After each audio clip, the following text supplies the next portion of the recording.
Hey everyone, it's George from Blockchain DXB and today is the 13th of December 2022. Now the global cryptocurrency market has gone up and the price of Bitcoin, Ethereum and other cryptocurrencies have gone up, but I very strongly feel that this might only be a temporary move and most likely it is the Bitcoin whales, a lot of hedge fund investments who are trying to manipulate the market. So I'm going to give my opinion on why they're doing that.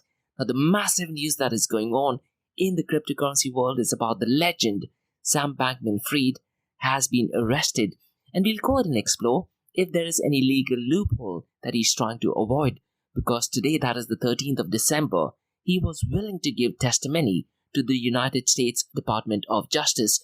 So it looks like there's some drama going on as to why he's been arrested. This week, guys, is going to be really critical because Jerome Powell will be announcing the next interest rate hike. What are your thoughts? Will the next interest rate hike be 50 basis points or will it be 75 basis points? And what kind of an impact will that have on the price of Bitcoin and cryptocurrencies? Now in today's episode, we're going to be discussing 3 articles that discuss what kind of an impact it will have on the price of Bitcoin and cryptocurrencies. So we'll be looking at CoinDesk, Barron's who have published an article and they are going either ways, and investing.com, they have also given their opinion. And look guys, when it comes to price predictions, all price predictions are 100% right 50% of the time.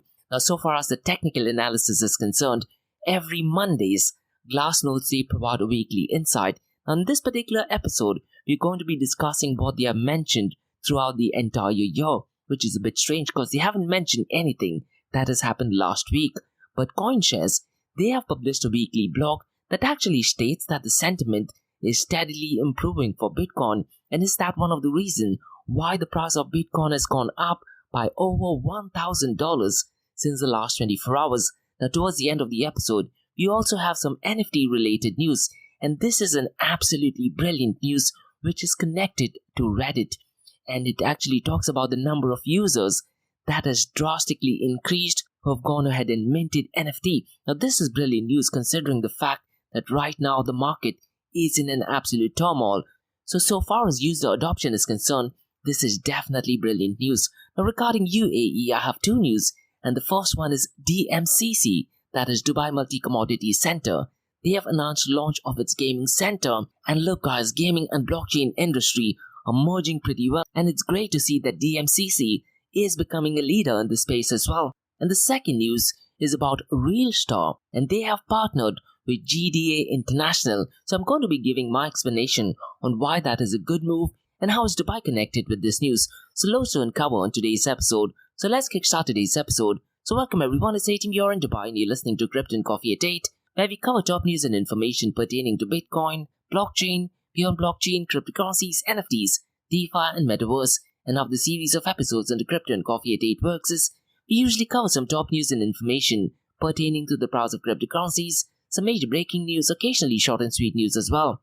News that has an impact in the cryptocurrency world. The other 2 news and information is related to Dubai, UAE and Middle East and the world of Bitcoin, blockchain, beyond blockchain, cryptocurrencies, NFTs, DeFi and Metaverse. And this is followed by Ask Me Anything series, where you listeners can ask any questions from the cryptocurrency world. And every Fridays we have an episode called Metaverse Everything, where we solely focus on Metaverse. So please check out those episodes as well. And the format for Metaverse Everything is completely different, and I tend to publish a daily and weekly report via my LinkedIn, so please follow me on LinkedIn. My LinkedIn profile is in the show notes below. Now before we kickstart today's episode, I have an important message, so check this out.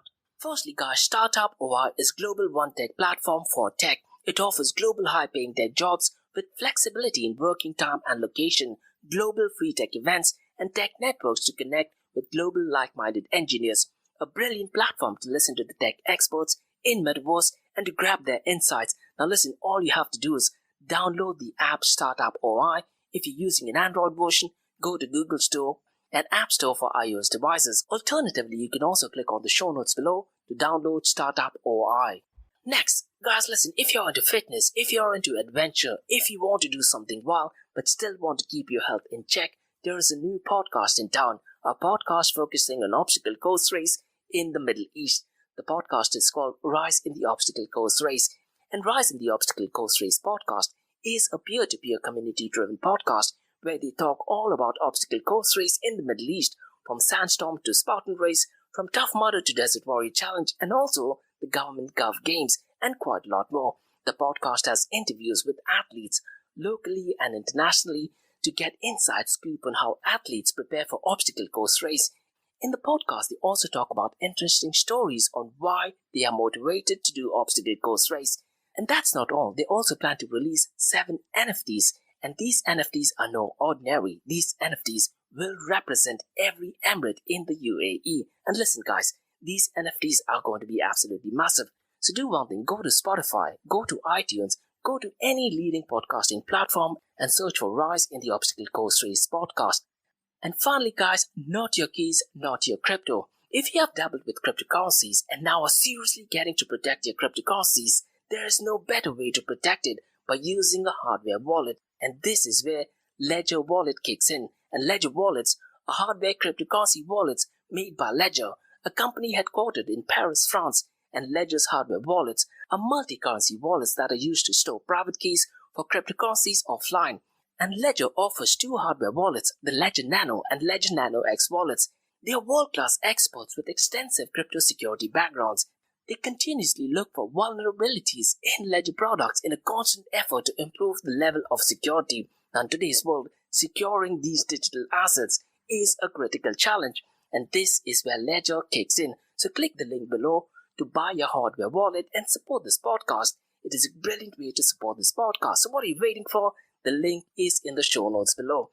Now, since you've taken care of that, let's look at the global cryptocurrency market. Now look, since the last 24 hours, the global cryptocurrency market has staggeringly gone up, and as of today, it is $872.34 billion, and the total crypto market volume over the last 24 hours is $51.67 billion, and since the last 24 hours, it is up by 42.34%. But these numbers will be deceiving because if you look at it, the entire volume is only driven by stable coins. As a matter of fact, later on in the episode, I'm going to be discussing why stablecoin accounts for 99.61% of the total crypto market 24-hour volume. So what my thesis is, looks like a lot of hedge fund multimillionaires, billionaires, celebrities, influencers and Bitcoin whales are utilizing stablecoins, particularly Tether USDT and Binance USD, to go ahead and buy Bitcoin. And because of that, the price of Bitcoin has gone up. Now the reason why they are doing that is because the Federal Reserve Board Chair Jerome Powell will be announcing the interest rate. Now it is very likely that the interest rate hike might be 50 basis points or it would be 75 basis points. So the reason why they're trying to do that is only to manipulate the market. I wouldn't be surprised by say tomorrow, that is 14th of December, the global cryptocurrency market goes down, the price of Bitcoin goes up, or it could go down as well. Now personally, I wouldn't be quite keen in buying or selling Bitcoin, at least at this point of time. I would personally wait after the 14th. That'll give us a good idea and direction where the global cryptocurrency market is going. Now the total volume in DeFi right now is $2.88 billion. And if you look at the total value locked, it's only $42.07 billion. Now since the last 6 months or so, MakerDAO does account for a majority of the chunk, but Lido Finance this time has overtaken MakerDAO.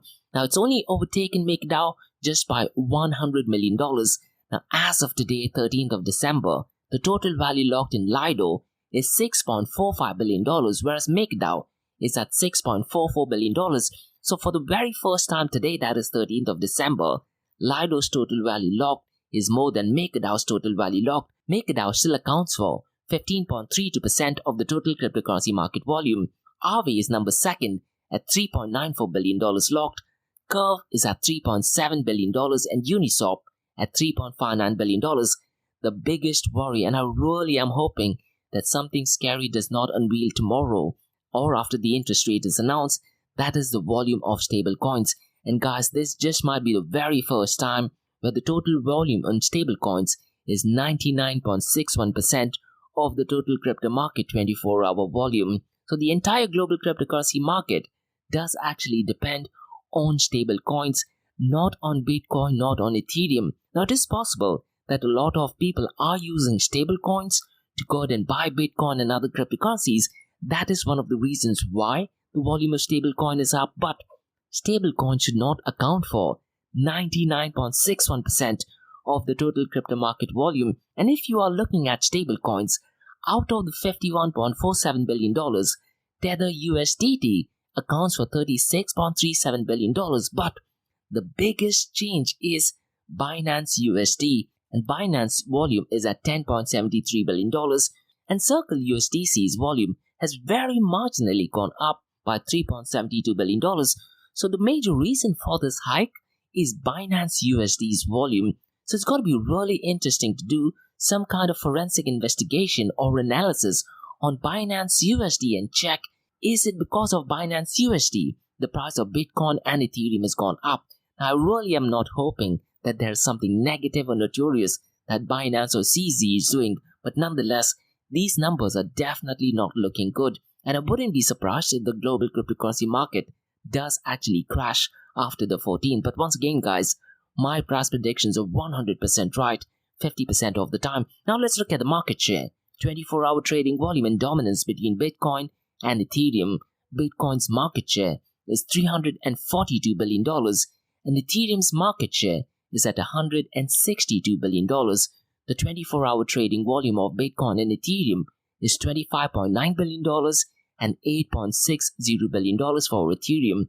The dominance is relatively the same. So Bitcoin's dominance is at 39.23% and Ethereum's dominance is 18.60%. And look, guys, the biggest news that is going on right now is about the legend Sam Bankman-Fried.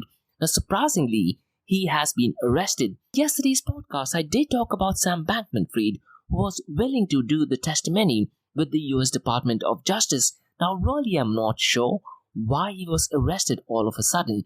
Is it possible that there is some legal loophole because of which he is arrested, because of which he is not able to give his testimony, and most likely he might go free? I really am not sure. Now, if you're a lawyer specializing in US law, you definitely need to check it out. So what happened earlier today, the US Department of Justice did mention via Twitter that the Bahamian authorities arrested Sam Bankman-Fried at the request of the US government based on a sealed indictment filed by the SDNY. This is quite strange because he did actually say that he is willing to give the testimony. So really, I'm not sure what is going on. Now, an article which is published by left-leaning media called New York Times did actually state that a statement by the government of Bahamas said Mr. Sam Bankman-Fried was arrested after prosecutors in the United States filed criminal charges. But once again, guys, knowing the notorious history of left-leaning ideologies, left-leaning politicians, and left-leaning donors, I wouldn't be surprised if they have identified some loophole where Sam Bankman-Fried gets arrested, he's not willing to give the testimony, and he might just walk away free. So it's going to be really interesting to see how this thing plays out. Now, that being said, the New York Times article does actually state that the criminal charges against Mr. Bankman-Fried include wire fraud conspiracy, securities fraud conspiracy, and money laundering.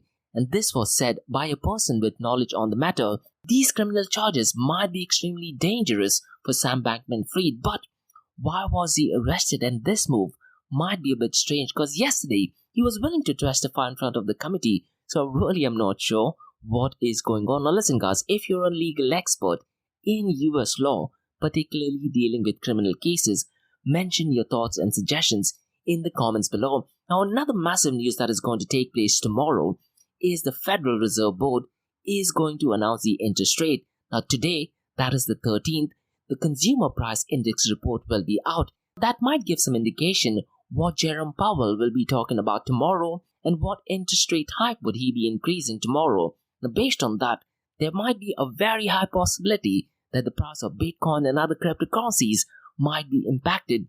Could we see a dump once the interest rate is announced, or will there be a pump? And that's something which I just mentioned earlier. Hedge funds, a lot of market manipulators, and Bitcoin whales are definitely trying to manipulate the market as of now. And CoinDesk published an article earlier today that states that Bitcoin's dominance rose above 41% along the price rally, signaling de-risking in the crypto market. So definitely an interesting article. And Barron's article has swung either ways. What they are saying is that the Fed's rate decision could drive the price of Bitcoin to $18,000 or unleash more selling pressure. Now, I kind of agree to them because based on what the interest rate is announced, it could either go up or it could go down. An investing.com article states that should the interest rate hike be 50 basis points or lower, then the global financial and crypto markets will experience a small to medium relief rally. So this could definitely pump the price of Bitcoin and cryptocurrencies. So if Jerome Powell does increase the interest rate by 50 basis points, that generally means that the US economy is doing well. It does build confidence among the people. And because of that, the price of Bitcoin and cryptocurrencies could potentially increase. Now let's talk about two technical news. Now what happens is every Mondays, Glassnode provides a weekly insight. On this particular insight, they have discussed a quiet future. And the insight states the Bitcoin markets have turned very quiet coming into December. And the short-term realized volatility for Bitcoin is currently at multi-years low of 22% in the first week, 28% in the second week, making for the lowest volatility regime since October of 2020. Could it be possible that everything changes in the second, third week of December? It's going to be really interesting to see what happens tomorrow when Federal Chair Jerome Powell announces the interest rate. Now, CoinShares, they have provided a weekly blog via Medium that states that sentiments are steadily improving for Bitcoin, and Bitcoin saw inflows totaling $17 million. And could that be the reason why the price of Bitcoin has gone up? I really can't say. So it's going to be really interesting to see what the price of Bitcoin and other cryptocurrencies turn out to be, especially towards the end of this week. Now let's guys talk about some news regarding NFTs. Now despite being in a market turmoil, Reddit users have minted more than 5 million NFT avatars on Polygon. And Decrypt article states that the program that Reddit has is onboarding users into Web 3.0, and currently more than 4.2 million unique wallets holding the Polygon assets have created new NFTs. Definitely great user adoption considering the fact that right now we are in an absolutely turmoil situation. And guys, when I prepare for my podcast, I'm hardly getting any news regarding NFTs. If you are a person who has gotten into the cryptocurrency space because of NFTs, this is definitely brilliant and definitely great news. Now let's talk about two news regarding UAE. And the first news is about Dubai Multi-Commodity Center, and they have announced launch of its gaming center. So let me try to give some very brief overview of what it is. Now DMCC announced the launch of its gaming center, and DMCC, guys, the world's flagship free zone and Government of Dubai Authority on Commodities, Trade and Enterprise, has announced the launch of DMCC Gaming Center in support of the increasingly growing global and regional video game industry. Currently standing at $1.8 billion, revenues generated by the gaming industry in the MENA region are expected to reach $5 billion by 2025, and DMCC are known for being the world leader and accepting innovation, and they launched this thing during the Dubai Esport Festival. The DMCC Gaming Center formalizes DMCC's efforts in the gaming and esports space, creating a supportive environment in which all gaming and esports companies can thrive.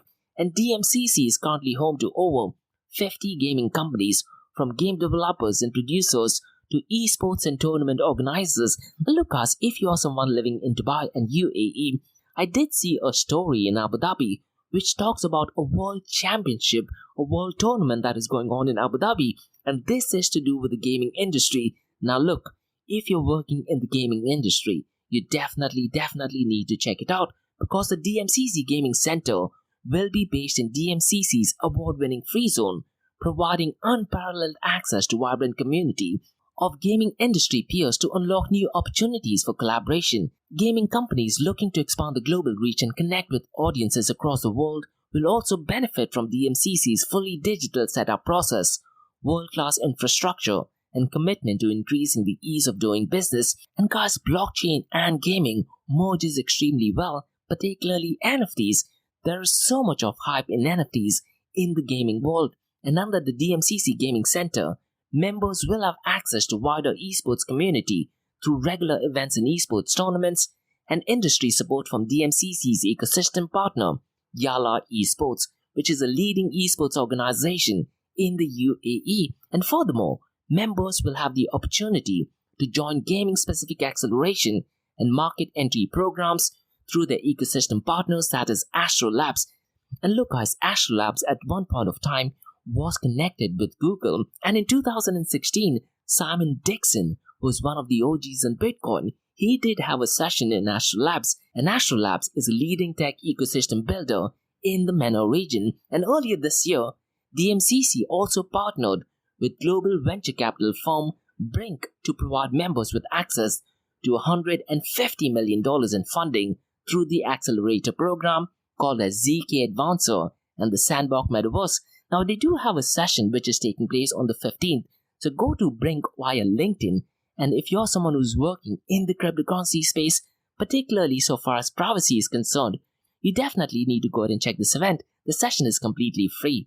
And these programs will be open to DMCC Gaming Center members developing games on blockchain and Web3 technologies. So DMCC already has DMCC Crypto Center, they have Crypto Valley, and now merging the gaming industry with blockchain and Web 3.0 technologies will be absolutely massive. And esports is also a rapidly growing industry with 68% of online population watching game-related content and 10% being esport enthusiasts. Esports has grown to become watched more than many traditional sports leagues such as the NBA and MLB. Now, if you're into the gaming industry, you definitely need to be excited with this news, and it merges excellently well with blockchain technology. And Ahmad bin Suleiman, the executive chairman and CEO of DMCC, said, "Gaming is one of the fastest growing industries in the world, with nearly 3.2 billion people playing and spending a combined total of $196.8 billion in 2022. The size of the growth of the industry today is staggering compared to when video games first appeared in 1970s, and these passionate communities are looking forward for greater immersion and storytelling in the chosen form of entertainment. As a roster of gaming companies expands rapidly, we also see more of our DMCC Crypto Center members entering the blockchain gaming space. There is no better time to formalize our efforts by opening the DMCC Gaming Center. Through this facility, we will solidify Dubai's position as a global hub for all forms of gaming and esports." Now look guys, if you're working in the NFT sector, if you're working in the gaming industry, you definitely need to check out DMCC because the news merges really well. Now let's talk about the second news from Dubai, and this news has to do with Realstar. So the announcement is Realstar has partnered with GDA International. Now really I'm not sure if the company's name is GDA International or GDA Capital. So let me try to give some more information about Realstar first. The website to check Realstar is realstar.io, and essentially they are a decentralized Web3 blockchain integrated platform in media and entertainment industry. Now really I'm not sure if they have looked at the blockchain trilemma problem, because looks like there is a very high degree of centralization, particularly when you talk about media and entertainment industry getting into the blockchain space. Now the Realstar platform is a decentralized Web3 multi-blockchain platform that integrates live streaming, video sharing, peer-to-peer chat, audio-video calling, NFT minting, and an NFT marketplace with unique digital wallet. And they have partnered with GDA International, also formerly known as Asset International, which is a vertically integrated financial technology and digital asset capital market advisory, to take the strategy lead for the global rollout of Realstar platform and to bring Realstar's wide range of Web3 offerings and functionalities to users around the world. So definitely a brilliant concept. Now really I'm not sure if this news merges well with blockchain, because once again you truly need to understand what blockchain trilemma problem is.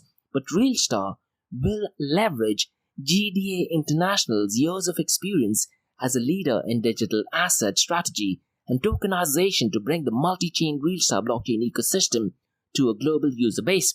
If you go to Realstar's Twitter account, looks like they are from Australia, but this particular news is publicized, or the PR is done by a company based in Dubai called as Luna PR. Now Realstar is building a platform and ecosystem that reimagines how artists, creators and fans will engage, collaborate and jointly benefit in the growing media and entertainment industry. This includes redesigning everything from the special effects and payments to marketing and infrastructure for a decentralized blockchain-based Web 3.0 future world.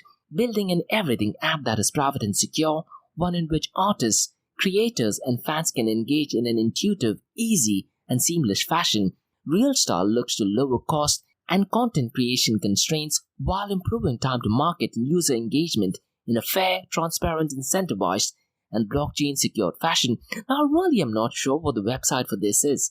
Is it GDA Capital or is it GDA International? Because I did try to look at the CEO, and based on the CEO's LinkedIn profile, he says that he is currently working for GDA Capital. It could be possible that he's the CEO for the group of companies and GDA International is just one of those groups. But nonetheless, Michael Gord, who's the CEO, has actually commented on this partnership by saying, "At GDA International, we provide enterprises and institutions with exposure to a premium global ecosystem of cutting-edge blockchain technology. Realstar has a strong focus on community and exceptional user experience, and the project leadership team is a seasoned group of industry leaders with deep expertise in the cryptocurrency industry. Built from the ground up to power a new generation to decentralized, blockchain-based crypto enthusiasts, Realstar makes it possible for those with no technical or financial knowledge to benefit from the vast earning opportunities within the Realstar app. And we are proud to partner with this project and look forward to making the team's vision a seamless Web 3.0 everything app in a reality." So what are your thoughts, guys? Will media and entertainment industry at this point of time be able to withstand the pressure or challenges of blockchain? Once again, you truly need to understand the blockchain trilemma problem, that is decentralization, or distributed as I like to call it, scalability, and security. So what are your thoughts? Mention them in the comments below. So that's all for today, guys, on the Crypto and Coffee at 8 from Blockchain DXB. In case if you have any feedback or suggestions, mention them in the comments below, or drop me an email at info@blockchaindxb.com, or also check out my website, that is www.blockchaindxb.com, or also check out my other website, that is area2071.com, that talks everything about Metaverse. And if you like listening to this podcast, please click on the follow button, give it a 5-star rating, and share the word across. Now for the next few minutes is going to be an Ask Me Anything series, where you listeners can ask any questions regarding Bitcoin, blockchain, beyond blockchain, cryptocurrencies, NFTs, DeFi, and Metaverse. So let's kick start with the Ask Me Anything series.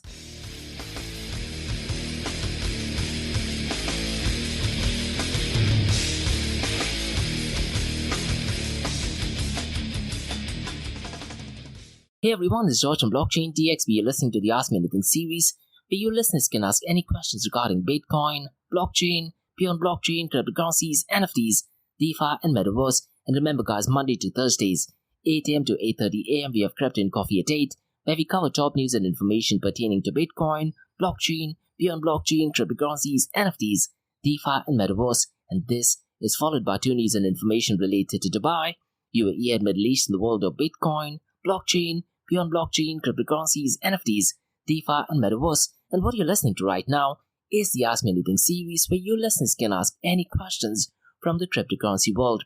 I have a question by Aaron, who asks, "Do you think in 5 years' time, DeFi could grow bigger?" Now, to be honest, Aaron, 5 years from now, there are many things to look at. One of the biggest challenges that I think so far as DeFi is concerned, or decentralized finance is concerned, is by 5 years from now, central bank digital currencies could be mainstream. Now, central bank digital currencies will have similar features to DeFi, but it will not be called as DeFi, rather will be called as centralized finance. Now, could it be possible that a central bank digital currency project does implement DeFi? It is possible, but it is extremely unlikely that they will do it because banks will be really against it. Now, 5 years down the line, I really am not sure what would happen. Now, in an idealistic world, 2 to 3 years down the line is where I do feel, and I'd really hope that DeFi should be mainstream. But looking at the trend in 2022, DeFi has been the worst performing assets, something which I've mentioned number of times in my podcast. On the 3rd of January 2022, the total value locked in DeFi was $240 odd billion. And fast forwarded to 12 months, the total value locked is roughly around $40 odd billion. So it looks like $200 billion has completely disappeared from the DeFi sector. And this has nothing to do with Terra Luna. The numbers have been falling down even before the Terra Luna's collapse. The actual problem actually was that Solana blockchain, which is headed by none other than the legend Sam Bankman-Fried, they were giving incorrect information, and DeFi Llama used to report incorrect information because Solana blockchain used to take the information, and I'm talking about DeFi protocols. They used to take the information double, 3 times or 4 times, and that could be one of the reasons why the total value locked was ridiculously high. And DeFi has rectified that, and now the total value locked is ridiculously low. Now, to answer your question, I do feel that 3 years down the line is ideally when DeFi should go much bigger. Now, 5 years down the line, I really am not sure how central bank digital currencies will work with DeFi, because by that time, I do feel that central bank digital currencies will take majority of the chunk from the DeFi world. But let's say in a wild scenario, central bank digital currencies are a complete failure. In that case, yes, I do feel that DeFis could grow bigger 5 years down the line. And one thing which I've been noticing, not just in 2022, for a very long time, is that the volume of stable coins is ridiculously high. That should not be the case. Ideally, it should be protocols like DeFi that is dominating the global cryptocurrency market. It should be Bitcoin or it should be Ethereum that should be dominating the market. If you look at the market cap of DeFi protocols, it is ridiculously high. And if you were to compare that with the market cap of stablecoins, it is almost 6 or 7 times bigger. But stablecoins are not used in comparison to its market cap. So I really am hoping to see some drastic changes in DeFi. And to answer your question, 3 years is when I do feel that DeFi would grow bigger. But 5 years, I really am not sure, because there are a couple of potential threats that might exist. And by that time, even Metaverse will be going in. It will not be mainstream by then, but that'll be the talk of the town. So it's going to be really interesting to see. So definitely a brilliant question. So that's all for today, guys, on the Ask Me Anything series on Blockchain DXB. In case if you guys have any feedback or suggestion, mention them in the comments below, or also drop me an email to info@blockchaindxb.com, and also check out my website, that is www.blockchaindxb.com, and also check out my other website, that is area2071.com, that talks everything about Metaverse. And guys, if you like listening to this podcast, please click on the follow button, give it a 5-star rating, and share the word across.